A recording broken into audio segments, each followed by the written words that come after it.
రాష్ట్రంలో అమలు చేస్తున్న ప్రకృతి వ్యవసాయ కార్యక్రమం ఏపీసీఎన్ఎఫ్ కు ప్రతిష్టాత్మక ఫుడ్ ప్లానెట్ ప్రైజ్ దక్కింది. ప్రపంచంలోనే అతిపెద్ద పర్యావరణ పురస్కారంగా భావించే ఈ అవార్డును స్వీడన్ కు చెందిన కట్ బెర్గ్ ఫోర్స్ ఫౌండేషన్ అందిస్తోంది.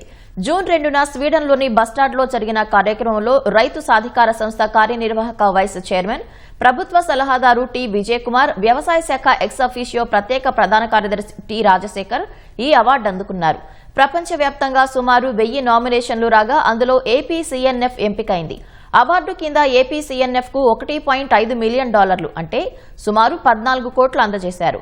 అవార్డు ద్వారా లభించే మొత్తంతో ప్రకృతి వ్యవసాయంపై ప్రదర్శనా క్షేత్రాలు, ప్రత్యేక లీడర్షిప్ కోర్స్, రైతు శాస్త్రవేత్తలతో డాక్యుమెంట్ రూపొందించనున్నట్లు రైతు సాధికార సంస్థ తెలిపింది.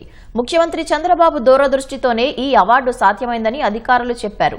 ఈ అవార్డు దేశానికి లభించిన గుర్తింపని సంతోషం వ్యక్తం చేశారు. 2047 నాటికి ఏపీని 100% ప్రకృతి వ్యవసాయ రాష్ట్రంగా తయారు చేస్తామని అన్నారు. ఇతర రాష్ట్రాలు, దేశాల్లో ప్రకృతి వ్యవసాయాన్ని ప్రోత్సహించేందుకు మద్దతు అందిస్తామని చెప్పారు.